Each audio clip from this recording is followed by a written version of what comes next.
If you missed part 2, well, let me catch you up to speed.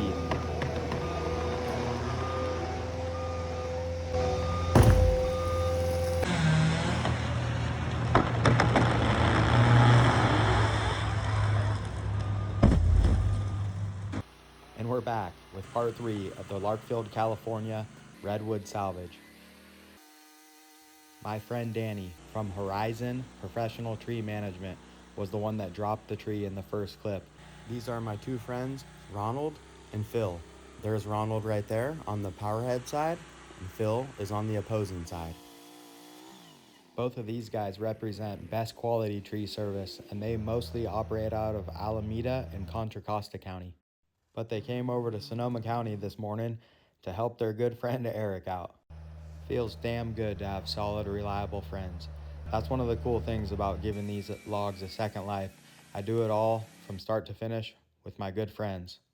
So that to me is priceless, because there's nothing worse than bad workplace camaraderie. And this is quite the opposite.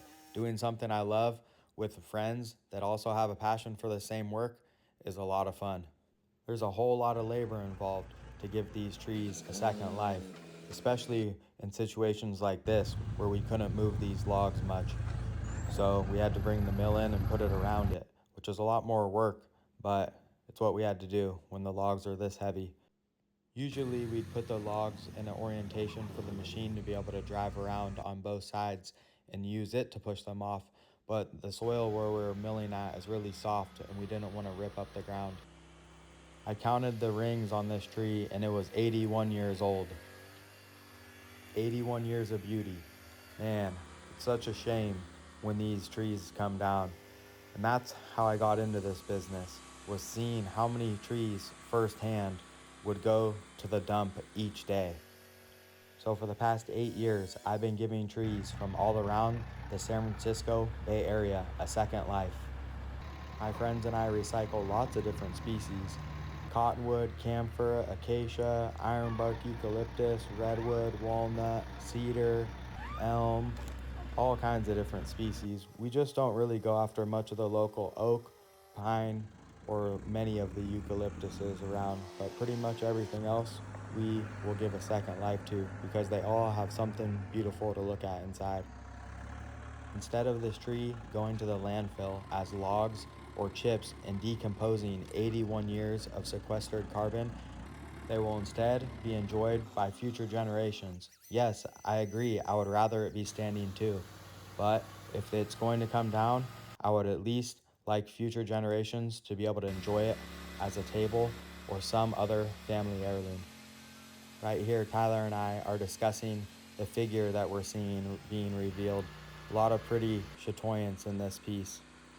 The number one reason I see these big trees coming down is because someone planted them too close to the house, wasn't expecting them to grow that quick, and then the roots start tearing up the foundation. And that's exactly what this tree did. 81 years, you wouldn't think that this tree would be that big, but if you count the rings, it's really not as old as many think. It's amazing how fast some of these trees do grow. When you look at the grain spacing on this compared to an old growth tree, it's very obvious. See these wide grains on there, right there?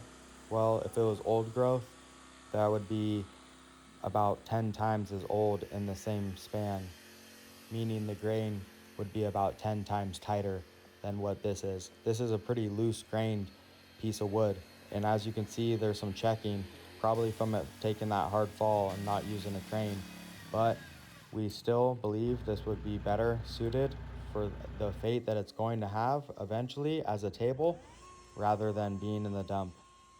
The middle slab usually always checks pretty much eventually, because it's what we call the bullseye slab.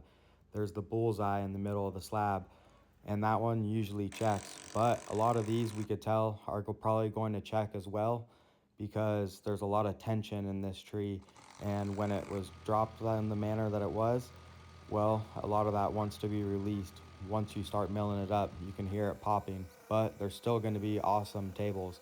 A little bit of epoxy in there, and it'll be a really cool feature. That's something I really enjoy about live edge wood slabs, is they're all so unique. Each slab is different than the last, and I think that keeps things really interesting. As connoisseurs of grain, we all really enjoy seeing what these logs hold beneath. As we make our way further and further into the log, we stack, sticker, and strap these beautiful redwood slabs. Then we will be aging them like a fine whiskey.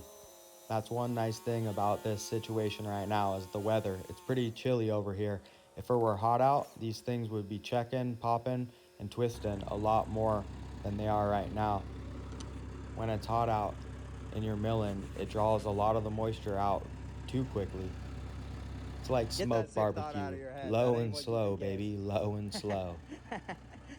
Ronald and I are joking right there. That black stain that you see him pointing out is a sign that there's metal in the log, and we're both just hoping that there isn't much. We can see some wire coming out, but it looks pretty thin gauge. Oftentimes, these urban logs hold unwanted Christmas presents in the form of metal objects inside. And yeah, you'll be amazed at the kind of stuff you'll see inside. From T-post, I've seen pistols sawn in half, all kinds of stuff that makes the saw go ka-plunk. And each time you hit metal, you're lowering the mill down, hoping that you miss it on the next pass. But sometimes you can hit foot long by 3/4 inch eye bolts in the thing. Luckily so far on this one, all we hit was some thin gauge wire. You can see the black stain right there in the corner. Tyler's running the grade all, and he's doing a damn good job considering the tight corner right here. You can't go back very far without going through the fence, but nothing a professional can't handle. If one of these slabs was yours, what would you make with it? I see some big outdoor entertaining tables. These are about 17 feet long, 4 inches thick, and around 55 inches wide average, I'd say. Some of them bigger, some of them smaller. It's really hard to pick up in this lighting, but there's a bunch of figure right there. I don't know if you could see it. When the finish hits this piece, after it's sanded, whoo-wee, that's gonna be a diamond. She's gonna be glistening for show, for show. Certified by the GIA? Nah, certified by ECA. Mother Nature seldom disappoints. She always has a nice Mona Lisa underneath some of this bark for us to look at. And well, even the bark will tell you a lot about what kind of grain you can anticipate.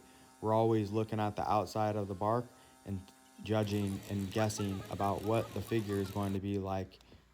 Tyler's got the ratchet bander going. A lot of people ask me where I get this, and I get it off Amazon. I get it for like 29 bucks with the roll for 70. Oh, hey, look who's here. Hey, Toby. Hey, Jax. Good boy. Man, these got some really gorgeous color. And there's the color that we don't like seeing, that black stain that we were talking about from the wire. Seeing that color will make a sawyer's face turn green. A couple more cuts, and this log will be stacked, stickered, and strapped. If you got any questions for me, let me know down in the comments. I'll try my best to answer them. If you're in the San Francisco Bay Area and have trees that you're going to be removing and want them to be recycled, give us a call. And if you're in the San Francisco Bay Area and have a passion for live edge wood slabs and woodworking, give us a call.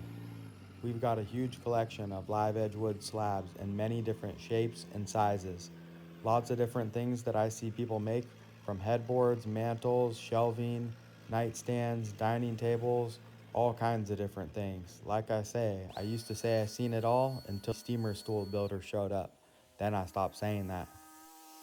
Eric Christopher Art is Northern California's favorite place for live edge wood slabs. Stack 'em up! Yeah, buddy. Big bull in. It's a nice big bull, baby. Yes, sir.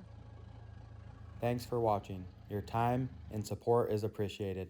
Stack 'em up!